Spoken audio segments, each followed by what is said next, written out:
Hey guys, I'm Leo. I'm Frank. And welcome to a brand new and the final episode of the first season of Terror Recollect.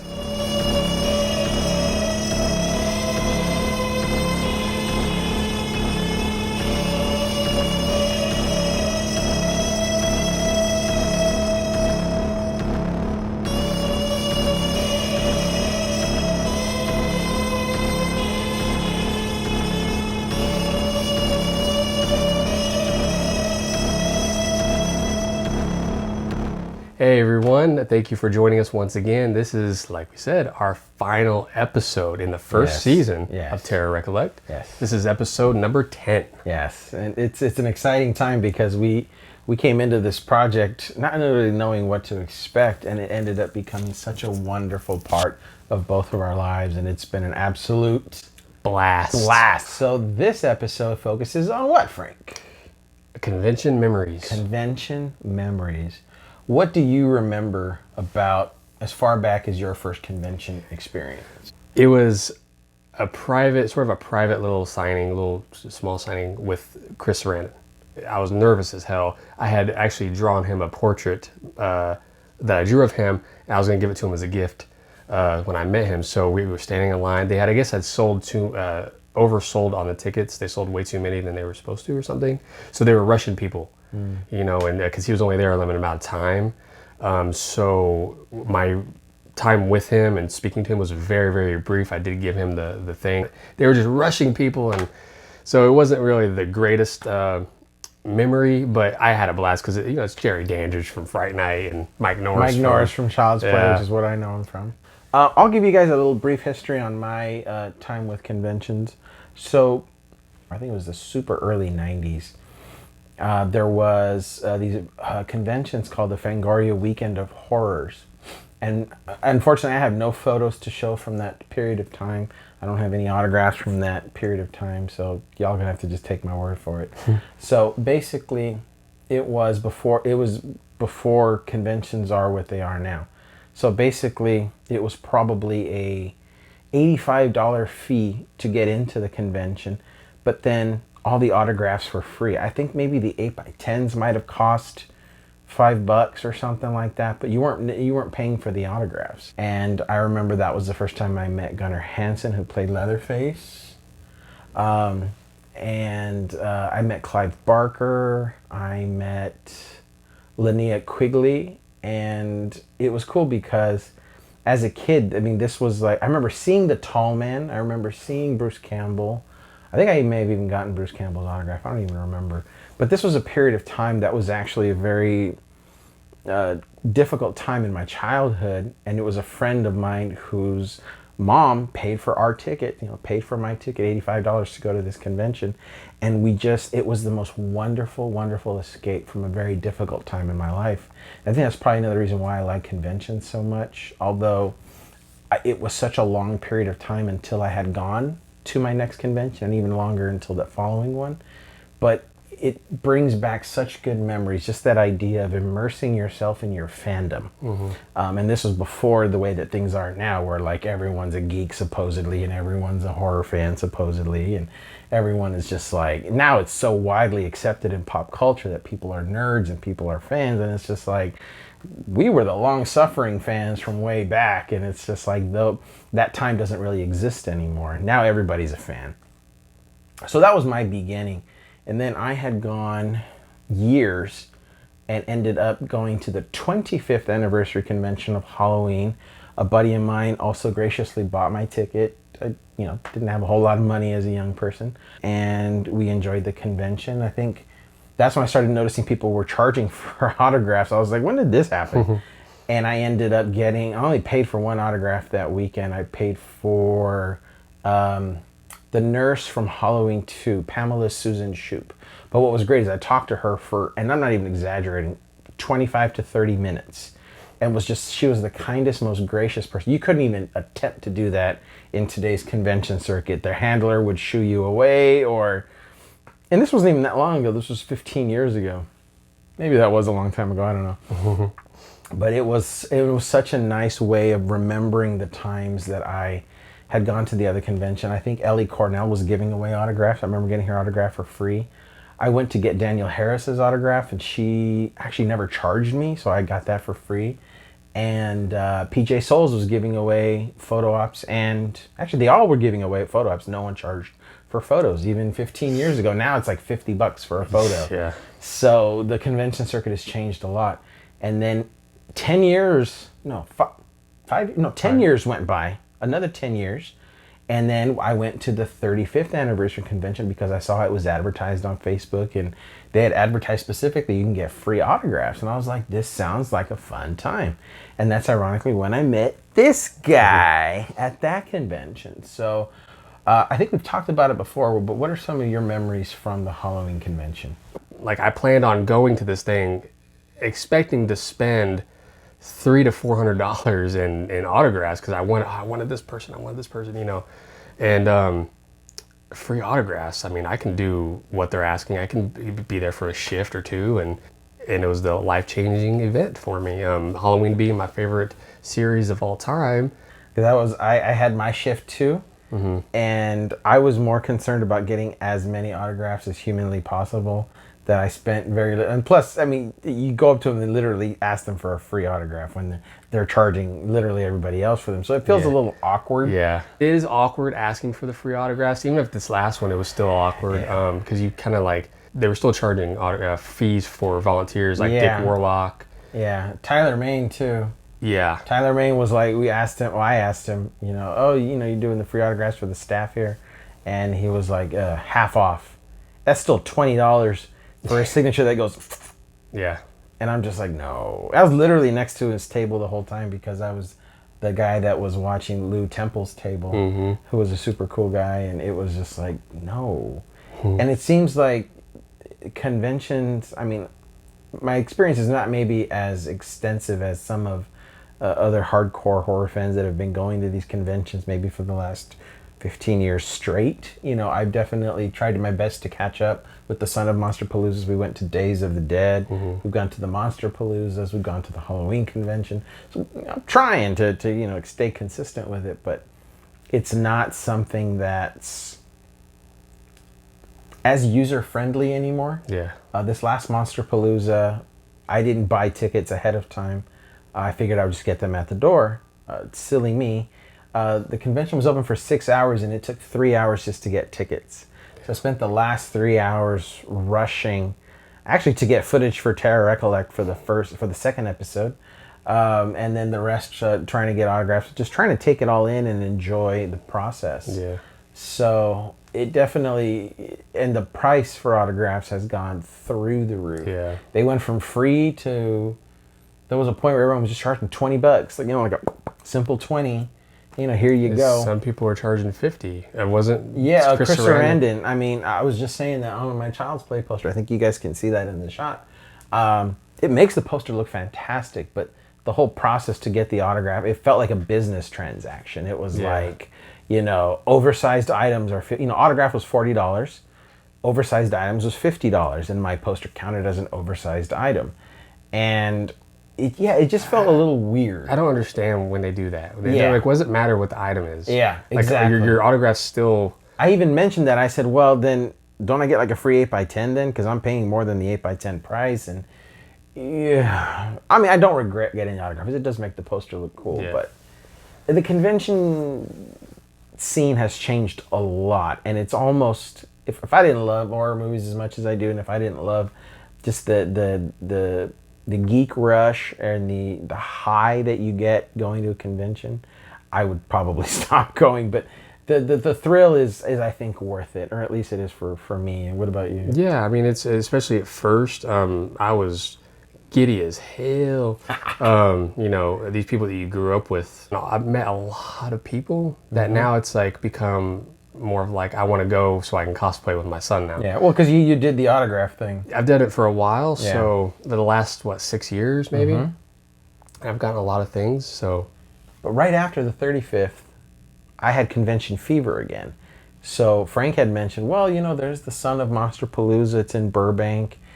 And at the time, we weren't like close friends. Like we had just barely met at the convention. I think we had exchanged Facebook, like, oh, I'll add you, you add me. And we had gone to Son of Monster Palooza. And I remember I pretty much tagged along with him because he's like, yeah, you know, when I go, I like to go by myself, or like I like to bring certain friends. So I was like, yeah, well, you know, we can meet up in line and this and this. And then by the end, you probably don't remember this, by the end of the convention, Frank had said, you know what, this is the most fun I've ever had a convention.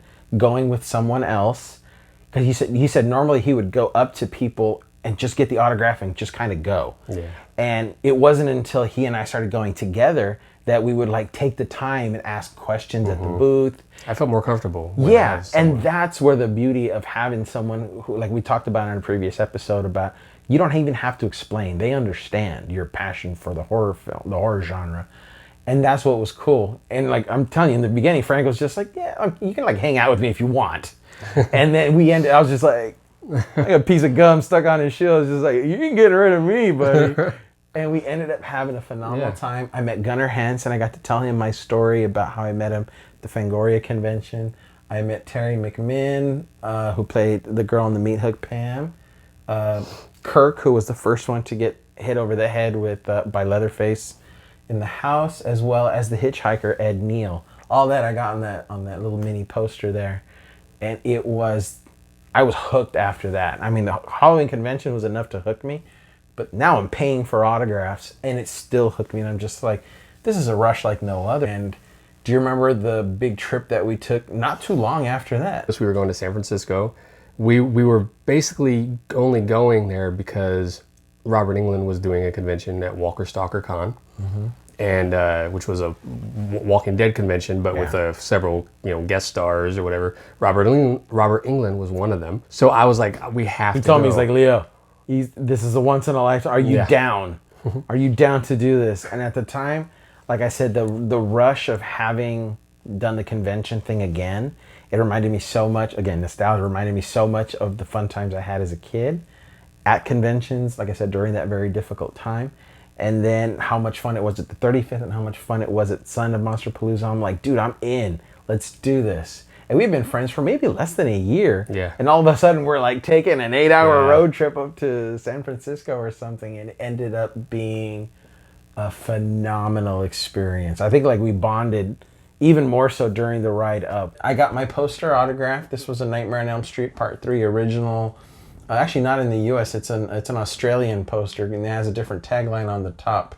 I forget what the other one says, what the U.S. version says, but this is an original Australian, and I got it signed by a bunch of the cast, but definitely a highlight getting it signed by Robert. And then Frank got his glove.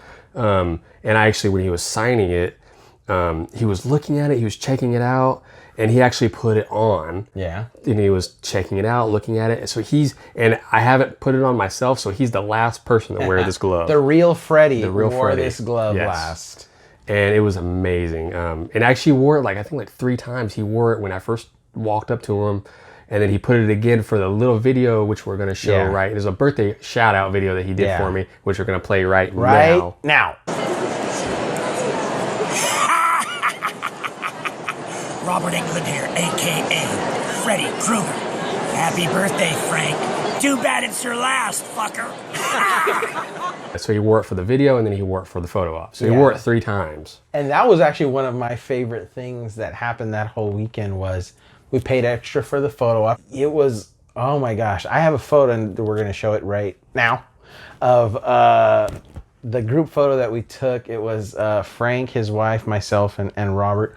But I had the joy and utter pleasure of having Robert right next to my ear, and he did the infamous Freddy laugh. And literally every, I don't know, goosebumps just everywhere. And it was just there's no words to describe that feeling of just hearing Freddy, the real Freddy, in your ear. Had his arm around Leo, had his arm around my wife, and you can see the photo. I was kind of in the background. Frank was like, hi, I'm here too. I was like, man, I always give her a hard time these days, and I'm like, you took my spot right there. That was my spot, my picture. There was a period of time where Frank, he didn't have to do too much convincing, but he had convinced me to cosplay as Jason while he cosplayed as Michael. This is when his son was super, super little. So he didn't have, his little partner in crime.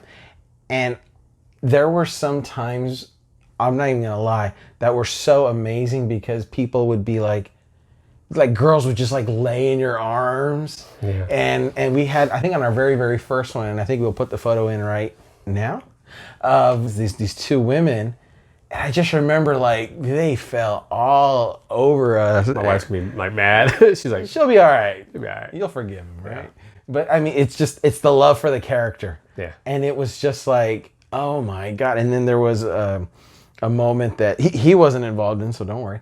I remember there was a guy whose girlfriend was really into Jason, and I cosplayed as Jason. And I wish I had a photo of it, but he's like, do whatever you want to her. And even now, I think I'm just like, wait, what?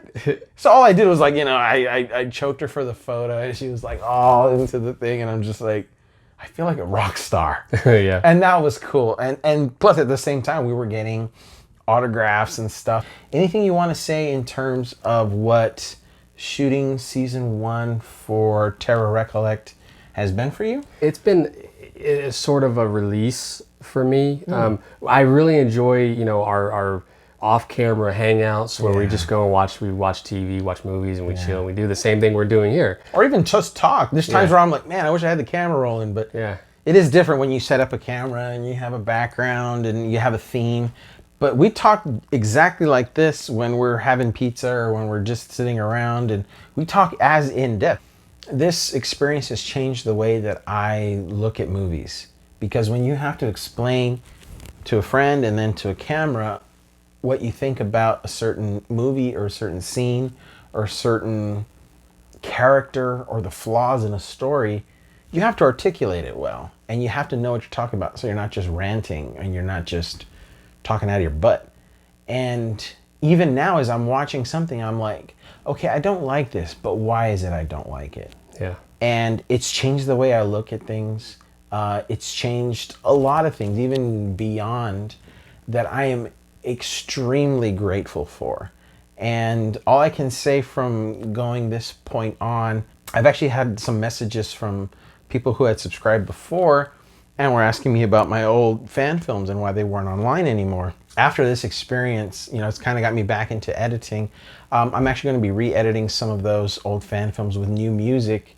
A lot of them got pulled off of YouTube because they had copyrighted music. I had like the Halloween theme, stuff like that. So I actually have original music that I'm going to be using. So that's going to be a little treat also for you guys to be able to look forward to. With thing you need to know about me is that I tend to start things but I don't finish them, which I'm very glad that we have finished season 1, because that's a big accomplishment for myself. Absolutely.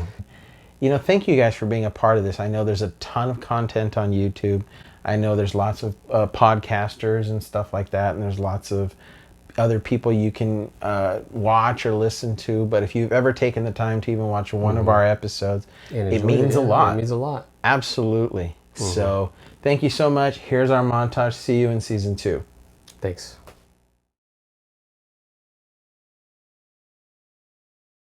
Ready? And I'm sorry. You man. Stop being such a cunt. Be a cunt, Leo. You give me a one little ounce of power and then you take it away from me. Stop being a dick. Yep. It's been a fuck. It's been a fuck. It really has been a fuck. Unfortunately, the end is near. What? For fuck. For ep fuck? Welcome N. Welcome N. I'll say everyone, but I said just N. What was this? Plus, I feel like a big booger in my nose. I like when you fuck up because it makes me feel better. I love the other one. Oh my god! Don't fucking show me that shit. Sorry. I don't like looking at my son's boogers. What'd you do with it?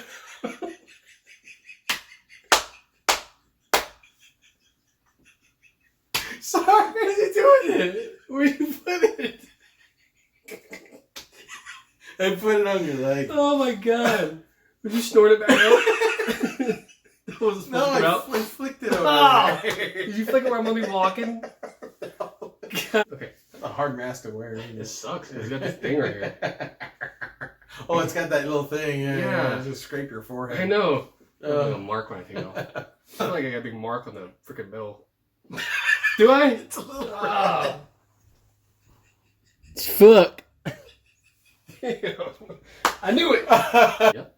We are nearing the end. We're ending nearing the end. Oh, it's Frank. The one and only. I almost spit in your This face. is easy for me. Let's make it easier on you. We are ending. Keep going. Keep going. The end is near, folks. Welcome, episode. No. Yes, it's been a long.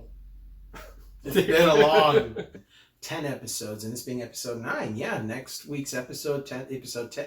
Episode.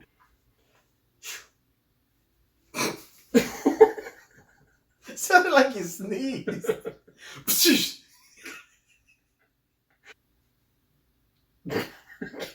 Hold on. Okay. Focus. It's massively uncomfortable.